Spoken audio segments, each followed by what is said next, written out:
আসসালামু আলাইকুম, শুভ সকাল। সবাইকে স্বাগত জানাচ্ছি আমার দেশ লিড নিউজে। সঙ্গে আছি আমি তামান্না মিনহাজ। আমাদের আজকের লিড নিউজের শিরোনাম অস্থির সময়ে চ্যালেঞ্জের বাজেট। নিউজটি লিখেছেন সৈয়দ মিজানুর রহমান। চলুন দর্শক জেনে নেওয়া যাক লিড নিউজটির বিস্তারিত। নোবেল জয়ী ডক্টর ইউনূসের 3-0 থিওরিকে গুরুত্ব দিয়ে 2025-26 অর্থ বছরের বাজেট পেশ করেছেন অন্তর্বর্তী সরকারের অর্থ উপদেষ্টা সালাউদ্দিন আহমেদ। গতকাল দুপুরে রাষ্ট্রীয় সম্প্রচার মাধ্যমে এ বাজেট উপস্থাপন করা হয়। নতুন বাজেট 7,89,999 কোটি টাকার, যা চলতি অর্থ বছরের তুলনায় প্রায় 7,000 কোটি টাকা কম। বাজেটে ঘাটতির পরিমাণ 2,26,000 কোটি টাকা। নতুন বাজেটে প্রবৃদ্ধি ধরা হয়েছে 5.5%, মূল্যবৃদ্ধি 6.5%, 0.2 পয়েন্ট মূল্যস্ফীতি এপ্রিল 2025-এ কমে 9.17% নেমে এসেছে। চলতি জুনের মধ্যেই তা 8% নামিয়ে আনার প্রত্যাশা ব্যক্ত করা হয়েছে বাজেটে। প্রস্তাবিত বাজেটের আয়ের উৎস হিসেবে রাজস্ব খাত থেকে প্রত্যাশা 5,64,000 কোটি টাকা, বাকি অর্থের উৎস হিসেবে বিদেশি টাকার অনুদান থেকে 5,000 কোটি টাকা, বৈদেশিক ঋণ থেকে 96,000 কোটি টাকা, দেশীয় ব্যাংক ঋণ 1,25,000 কোটি টাকা ধরা হয়েছে। বাজেটে সবচেয়ে বেশি বরাদ্দ রাখা হয়েছে জনপ্রশাসন খাতে, যা মোট বাজেটের 23.5%। অন্তর্বর্তী সরকারের অর্থ উপদেষ্টা ডক্টর সালাউদ্দিন আহমেদ বলেন, সরকার 3-0-এর উপর ভিত্তি করে সমাজ গঠনের জন্য কাজ করছে। আমাদের মূল লক্ষ্য হলো শূন্য দারিদ্র্য, শূন্য বেকারত্ব এবং শূন্য কার্বন নীতির উপর ভিত্তি করে এমন একটি সমাজ গড়ে তোলা যেখানে প্রত্যেকেরই একটি সুন্দর জীবন থাকবে এবং বৈষম্যের দুষ্ট চক্র থেকে তারা মুক্ত থাকবে। বিশ্লেষকদের মতে, ফ্যাসিস্ট হাসিনার পালানোর পর দায়িত্ব পাওয়া ডক্টর ইউনূস সরকারের বাজেট অস্থির সময়ে একটি চ্যালেঞ্জের বাজেট। সরকারের কয়েক মাস কেটেছে রাজনৈতিক অর্থনৈতিক অস্থিরতায়। বিভিন্ন ইস্যুতে দূরত্ব বেড়েছে রাজনৈতিক দলগুলোর সঙ্গে। মসৃণ অর্থনীতির জন্য সহযোগিতার যে প্রত্যাশা সরকারের ছিল, সেটি পায়নি ইউনূস সরকার। সামনে এই চ্যালেঞ্জ আরো বড় হয়ে দেখা দেবে এই শঙ্কা সবার। বিগত 1.5 দশকের বেশি সময় ধরে হাসিনার আমলে আর্থিক খাত প্রায় ধসে পড়েছিল বলে বাজেট বক্তব্যে তুলে ধরেছেন অর্থ উপদেষ্টা। ফ্রি স্টাইলে লুটপাট ও অর্থ পাচার করার লক্ষ্যে হাসিনা সরকার দেশীয় উৎস ও বিদেশ থেকে বিপুল ঋণ গ্রহণ করেছিল। সেই ঋণের ভার এখন এই সরকারের ঘাড়ে। নতুন বাজেটে এটা একটা বড় চ্যালেঞ্জ। রাজনৈতিক অস্থিরতার কারণে বার্ষিক উন্নয়ন কর্মসূচি সফলতা পায়নি। সামনের বছরেও গতি খুব একটা ফিরবে বলে মনে করছেন না অর্থনীতিবিদরা। রাজস্ব আদায়েও সফলতা নেই। মূল্যস্ফীতি এই সরকারের জন্য কিছুটা স্বস্তি এনেছে বাজার সিন্ডিকেট ভেঙে ফেলার কারণে। অর্থনীতিতে সবচেয়ে বেশি ভূমিকা রাখছেন রেমিটেন্স যোদ্ধারা। সামনে তাদের সহযোগিতা অব্যাহত থাকলে সংকট কাটানোর একটা রাস্তা খোলা থাকবে। তবে বিনিয়োগের হাল নাজুক, ফলে চ্যালেঞ্জ নিয়ে আগামী 1 জুলাই যাত্রা শুরু হবে নতুন অর্থ বছরের। চ্যালেঞ্জ হলেও এবারের বাজেট বক্তৃতা শুধু আর্থিক পরিকল্পনা নয়, এটি এক অর্থনৈতিক রূপান্তরের দিক নির্দেশনা।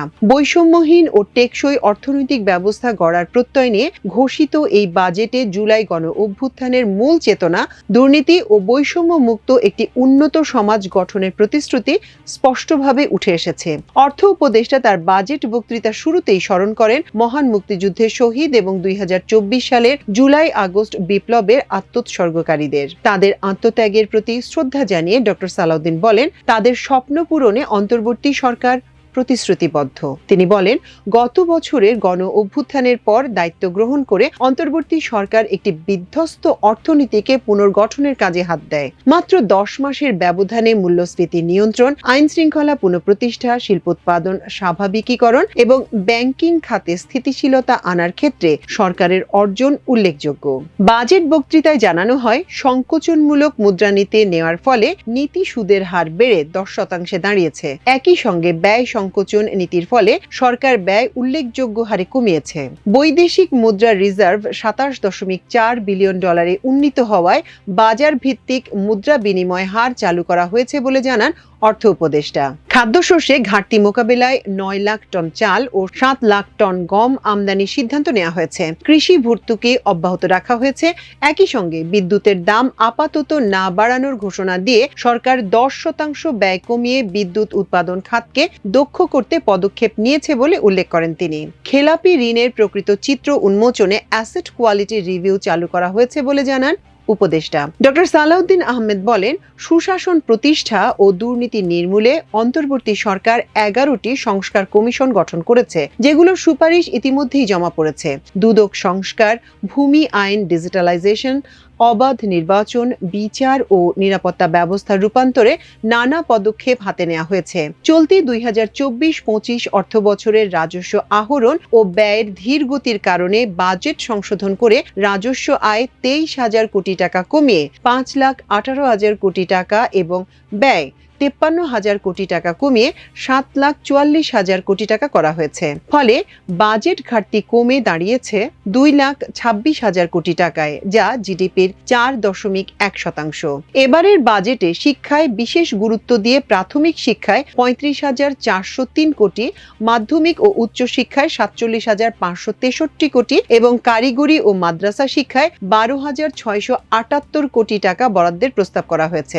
স্বাস্থ্য খাতে বরাদ্দ রাখা হয়েছে 41,908 কোটি টাকা, যা চলতি অর্থ বছরের তুলনায় কিছুটা বেশি। কর্মসংস্থান ও তরুণ উদ্যোক্তা তৈরিতে 100 কোটি টাকার বিশেষ তহবিল গঠনের প্রস্তাব এসেছে। এটি একটি যুগান্তকারী পদক্ষেপ বলে মনে করছেন অর্থনীতিবিদরা। সামাজিক নিরাপত্তায় বরাদ্দ বাড়িয়ে 1,16,731 কোটি টাকা করা হয়েছে। বৃদ্ধ, বিধবা ও প্রতিবন্ধী ভাতা সহ বিভিন্ন ভাতার হার বৃদ্ধি পেয়েছে।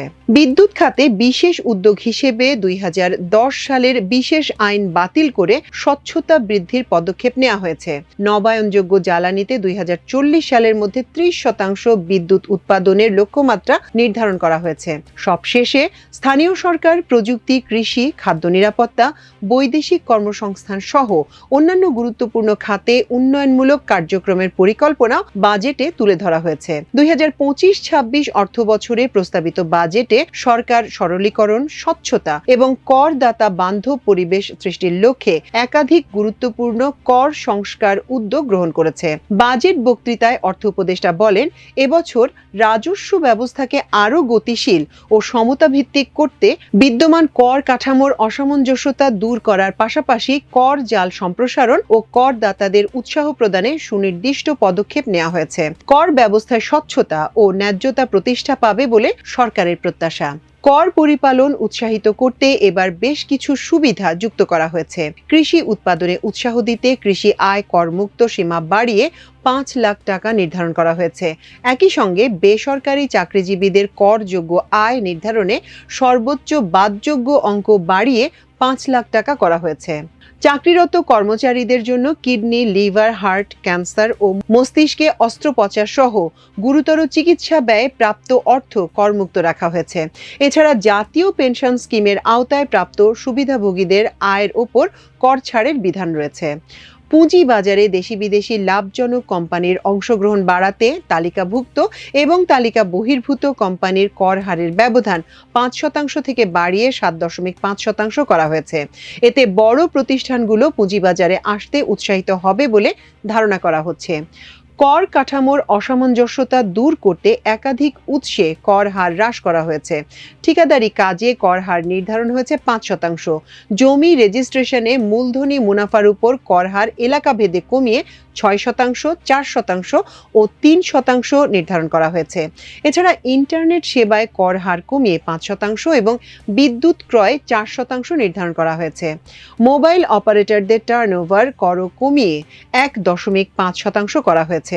কর পরিপালন প্রক্রিয়া সহজ করতে এবার রিটার্ন দাখিলে কিছু গুরুত্বপূর্ণ পরিবর্তন এসেছে। এতিমখানা, ধর্মীয় প্রতিষ্ঠান ও অনাথ আশ্রমগুলোকে রিটার্ন দাখিল থেকে অব্যাহতি দেওয়া হয়েছে। উৎসে কর কর্তনকারী প্রতিষ্ঠানগুলোকে প্রতি মাসের পরিবর্তে 3 মাস অন্তর রিটার্ন দাখিলের সুযোগ দেওয়া হয়েছে। জমি হস্তান্তরের অতিরিক্ত অর্থের উপর কর দিতে হবে যথাযথ দালিলিক প্রমাণের ভিত্তিতে। পাশাপাশি স্বনির্ধারণী রিটার্নের অডিট পদ্ধতি সহজ করা হয়েছে এবং 12টি সেবার জন্য শুধু টিআইএন নম্বর দিলেই চলবে, রিটার্ন দাখিলের প্রমাণ দিতে হবে না। এছাড়া প্রান্তিক খামারিদের জন্য আয়কর মুক্ত সীমা 5 লাখ টাকায় নির্ধারণ করা হয়েছে। একই সঙ্গে বাংলাদেশি নাগরিকত্ব ত্যাগ করেও যারা দেশে আয় করছেন অথচ বিদেশে অর্থ পাচার করছে তাদের জন্য কড়া ব্যবস্থা গ্রহণ করা হয়েছে। বাজেট বক্তৃতার এক পর্যায়ে অর্থ উপদেষ্টা জানান, এই সংস্কারের মাধ্যমে একদিকে যেমন রাজস্ব আহরণ বাড়বে, তেমনি অন্যদিকে করদাতাদের ভোগান্তি কমবে। দেশের রাজস্ব ব্যবস্থাকে আধুনিক, স্বচ্ছ ও টেকসই করতে নেয়া এসব পদক্ষেপ আগামী দিনে জাতীয় অর্থনীতিকে আরও শক্ত ভিত্তিতে দাঁড় করাতে সহায়ক হবে। আগামী 2025-26 অর্থবছরে মোট 5,64,000 কোটি টাকা রাজস্ব আয়ের প্রস্তাব করেন ডক্টর সালাউদ্দিন। তিনি জানান এটি হবে জিডিপির 9%। এর মধ্যে জাতীয় রাজস্ব বোর্ডের মাধ্যমে আসবে 4,99,000 কোটি টাকা, অন্যান্য উৎস থেকে 65,000 কোটি টাকা। আগামী 2025-26 অর্থবছরের জন্য মোট 7,90,000 কোটি টাকা ব্যয়ের প্রস্তাব করা হয়, যা জিডিপির 12.7%। এর মধ্যে পরিচালনা সহ অন্যান্য খাতে মোট 5,60,000 কোটি টাকা এবং বার্ষিক উন্নয়ন কর্মসূচিতে 2,30,000 কোটি টাকা বরাদ্দের প্রস্তাব করেন উপদেষ্টা। 2025-26 অর্থবছরের প্রস্তাবিত বাজেটে ঘাটতির পরিমাণ দাঁড়াবে 2,26,000 কোটি টাকা, যা জিডিপির 3.6%। প্রস্তাবিত বাজেটে মোট ঘাটতির মধ্যে 1,25,000 কোটি টাকা অভ্যন্তরীণ উৎস থেকে এবং 1,01,000 কোটি টাকা বৈদেশিক উৎস থেকে নির্বাহ করার প্রস্তাব করা হয়। আগামী অর্থবছরে সুদ পরিশোধ বাবদ মোট ব্যয় ধরা হয়েছে 1,22,000 কোটি টাকা। রাজস্ব আদায়ে বড় ধরনের চ্যালেঞ্জের মুখে রয়েছে সরকার। বিনিয়োগ মন্দা, সরকারের উন্নয়ন কর্মসূচি বাস্তবায়নে বড় ধরনের ধীরগতি, অর্থনৈতিক স্থবিরতার কারণে চলতি অর্থবছরে রাজস্ব আহরণে বড় ধরনের ঘাটতির মুখে রয়েছে জাতীয় রাজস্ব বোর্ড এনবিআর। এর মধ্যে এনবিআর বিলুপ্ত করে দুটি পৃথক বিভাগ গঠনে জারি করা অধ্যাদেশকে কেন্দ্র করে এনবিআর কর্মকর্তা কর্মচারীদের আন্দোলনের কারণেও চলতি বছরের রাজস্ব আদায়ে নেতিবাচক প্রভাব পড়ার আশঙ্কা রয়েছে। এরই মধ্যে আগামী বছরের প্রস্তাবিত বাজেটে রাজস্ব আদায়ের লক্ষ্যমাত্রা ধরা হয়েছে 5,64,000 কোটি টাকা।